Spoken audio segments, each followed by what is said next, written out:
I used to think no one paid attention at the beach, that it was the one place you could just disappear into your own thoughts. But now I know someone can watch you every day without saying a word and still learn how to take pieces of your life.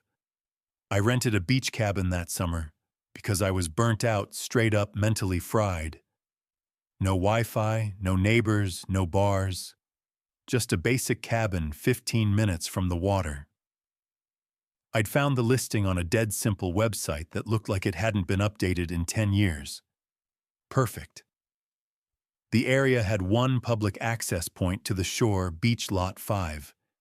You park at a gravel pull-in, follow a dirt trail past some dunes, and there it is, wide open coast, hardly anyone around. That's what I wanted. Peace. Routine. The first morning I got out there just before 7. Gulls were picking through seaweed, the tide was low, and the wind carried that briny cold that clears your head. Then I noticed him. A guy was standing maybe 60 yards down the beach, wearing long sleeves and a dark hat, just standing hands loose at his sides facing the water. I figured he was some local with a ritual of his own. He didn't move. Not once. Whatever. I spread my towel, did some stretches, read a few pages from a book I'd brought. When I left, the guy was still there, same posture, same distance, still alone. It was strange, but not enough to make me worry. Not yet. The second morning, I went out at the same time. This time I walked farther down the shoreline, wanting to be closer to the water. Different angle, same breeze. And the guy was there again. Same spot, same outfit, same stance like someone posing for a statue. I even looked behind him to see if there was maybe a dog or a fishing pole or something. Nothing. Just him. Arms loose. Staring out. I stayed maybe 40 minutes and walked back early. On my way past him, I nodded, but he didn't look at me. No reaction at all. Third day, I switched it up. Left the cabin later, closer to 10. Told myself I was just curious. There were more people on the beach now, couples, a jogger, a kid flying a kite. But there he was again. He wasn't in the same spot, he was closer now, maybe 20 yards down from where I usually laid out. Still alone, still not moving. And this time he wasn't looking at the ocean. He was looking at me. That's when something tightened in my chest. I didn't smile. I didn't nod. I just kept walking like I didn't see him. But I felt it, the weight of being observed. Not in a casual, hey, another person kind of way. It was exact, intentional. I stopped bringing my book to the beach after that. I started changing my schedule.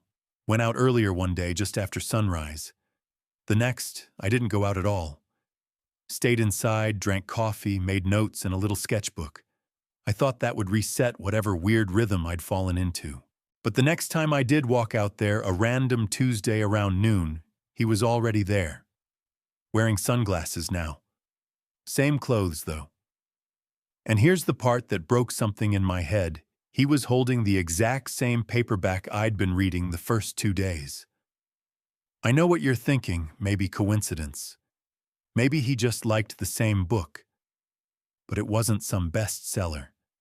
It was a niche short story collection I'd gotten from a second-hand shop. I stared for a full second, waiting for him to glance up. He didn't. He just turned a page. I walked past, fast hands clenched.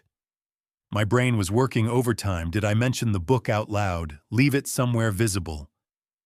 Was it in my car window? That night I couldn't sleep. I pulled up the dash cam app on my phone. My car had a front-facing camera that ran off a battery pack, usually capturing birds or wind. But their time-stamped 6:44 a.m. was a short clip. The guy walked into frame, paused directly in front of my parked car, and just stood there. Not facing the cabin, facing the camera. 2 full minutes. No blinking. No shifting. Then he walked back the way he came. I snapped the phone shut and felt this dead hollow drop in my gut. He knew where I was staying. He wasn't following me from the beach, he started here. The next morning I left early. Packed a day bag, drove to a different public beach 40 minutes north. More people, more noise, some old guy selling lemonade under a tarp. Felt normal again. I set up in the middle of the stretch, surrounded by families and couples. Maybe an hour passed. Then I heard someone call out, "Hey, thought you liked Hemingway?" I turned. It was him, 5 feet away, smiling. Holding that same paperback now with a dog ear on the same page I'd stopped at days ago. I couldn't even speak. He walked right past me, slow and casual, like we were friends, like we had history. Sat down under a different umbrella, maybe 10 yards off. Never looked back at me. But he didn't leave either. We both sat there, surrounded by strangers. I stayed still for almost 30 minutes before I finally got up and left everything: towel, water bottle, the bag with sunscreen.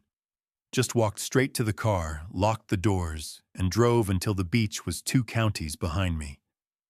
Back at the cabin, I stuffed everything into my duffel. I didn't shower. I didn't even check out, just left the key on the counter and drove until it was dark. When I got home, 2 states away, I unpacked. Inside my bag, wedged between my hoodie and charger, was a folded piece of paper. On it was a list, handwritten, blocky print: Wake 6, 45 a.m. beach, by 7:10, red 7:15, 7:45, back at cabin by 8, doesn't lock car doors, book Hemingway, keeps front window open. I never wrote that. I never said those things out loud. A month later, I got a newsletter from that cabin rental site. Generic template. Photos of summer spots to book. One of the featured listings was that same place I'd stayed at, beach access through Lot 5. In the preview image, you could see someone standing in the far corner of the beach, blurry but present. He wasn't facing the water anymore. He was facing the camera. Since then, I've stopped assuming that minding my own business keeps me safe. Some people don't want anything from you, they just want to become you. They'll listen, copy, wait. And the scariest part is they don't even need to break into your house to get inside your life. Sometimes all it takes is that one time you let your guard down and say something out loud where the wrong person can hear. Now I watch who's watching me, because if someone is quiet enough, they can make your routines feel like theirs. And once they start doing that, it's already too late.